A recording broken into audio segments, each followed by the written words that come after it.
Underlining text is very easy in Brizy, and this can be done anywhere where you have text with the text options toolbar.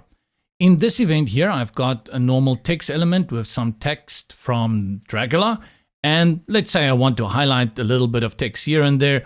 All I need to do is select, highlight the text that I want to have underlined, and then from the options toolbar, select Underline, as simple as that.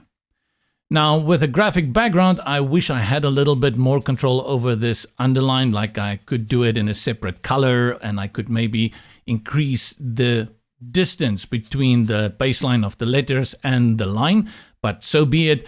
This is good enough and it does the job, right? And then all you need to do is go through the parts that you want to underline, highlight, and underline.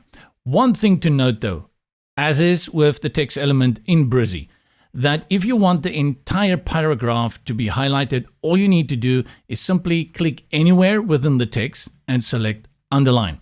That's going to do it in tutti. It's going to be the whole complete shebang, and you won't be able to select little parts of it when you haven't highlighted it.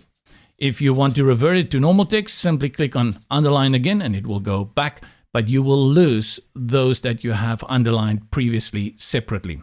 Very simple. Very easy. We don't use underline all the time, but it does come in handy when you want to draw a little bit of attention to text here and there.